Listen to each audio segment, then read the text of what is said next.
en su casa, junto a sus familias, cuidándose mucho. El día de hoy tenemos nuestra cuarta sesión de Ciencias Sociales, ¿sí? Vamos a ver cuál es el título. El título de esta sesión es Construyendo mi historia personal.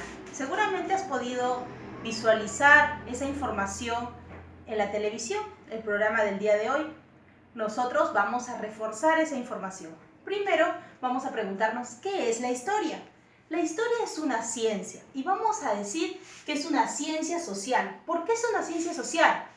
Porque la información que yo voy a brindar es obtenida mediante una búsqueda. Por ejemplo, yo quiero obtener alguna información de mi familia y voy a estar preguntando a mis padres, a mis abuelos, ¿cierto? Entonces, agrupa a las personas. Por eso se dice que es una ciencia social.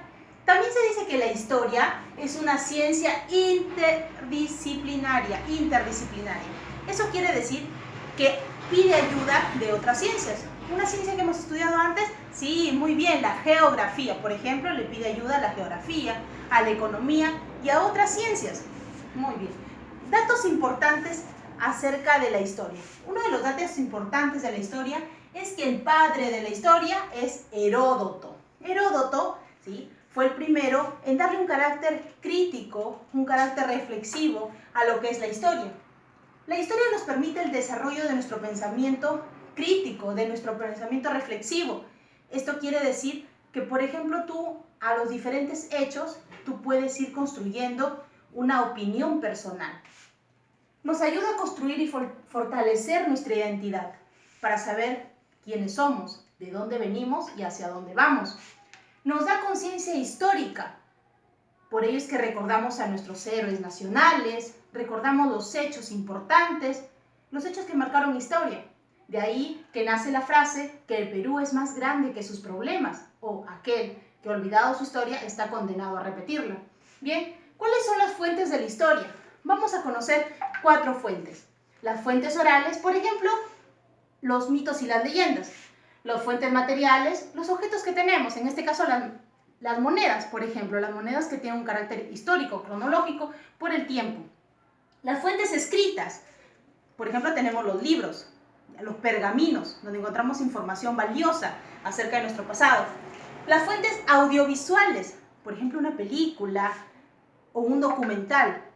Bien, la historia también tiene etapas y esas etapas de la historia se construyen o se resalta en una línea de tiempo, ¿sí? Donde la historia se define por diferentes etapas y que cada etapa tiene sus propias características, pero también es como causa-efecto involucrando una a las otras.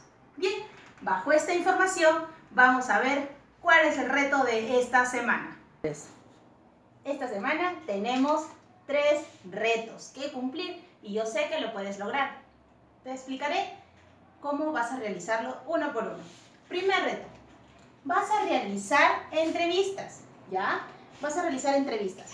Eso quiere decir que vas a ir a preguntarle a tus abuelitos, a tu mamá, a tu papá tal vez, a tus padres, a tus hermanos, sobre los datos importantes de tu familia y de tu comunidad.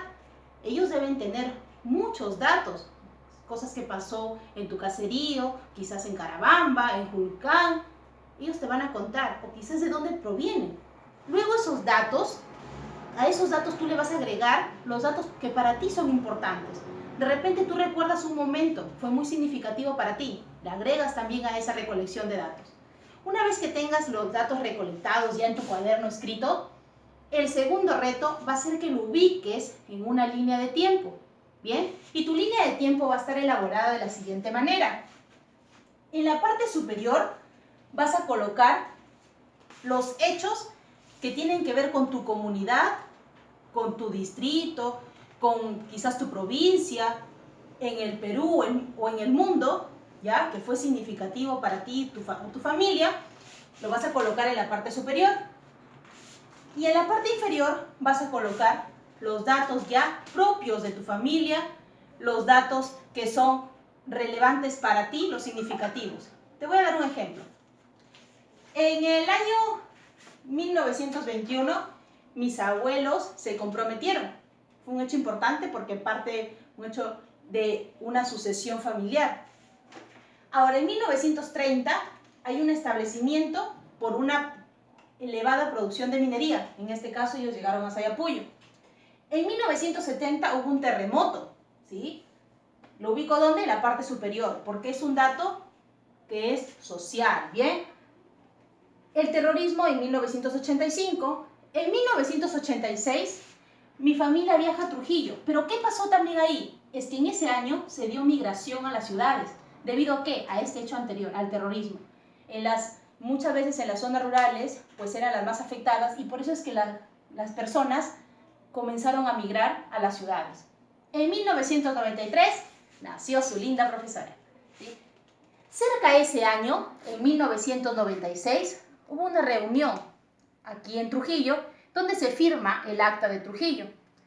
En 1204, un hecho importante y significativo para mí fue el nacimiento de mi hermano. En el 2009, yo terminaba la secundaria.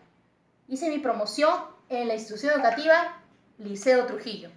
Ese mismo año, en el Perú, yo recuerdo mucho que en el mes de julio, se dio el primer caso del contagiado de gripe de H1N1.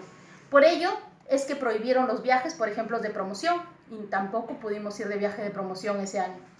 En el 2010 ingresé a la Universidad Nacional de Trujillo. En el 2016 fue mi titulación. En el 2017 comencé a trabajar ya para la Corporación Integral. Y en ese año, también en marzo, hubo los huaicos.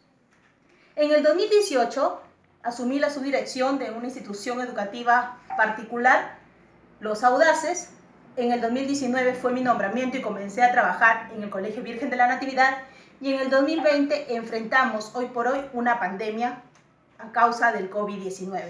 Como ustedes ven, hay datos que en el mismo año suceden, ¿sí?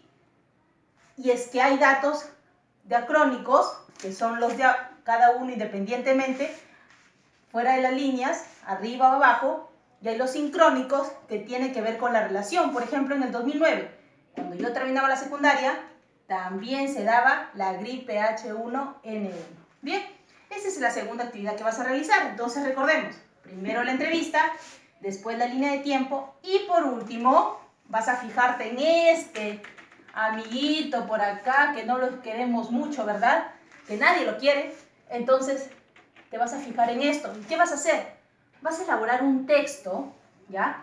Donde vas a escribir los cambios que ha experimentado tu comunidad y qué cambios crees que habrá luego de la pandemia. ¿Cómo lo está viviendo?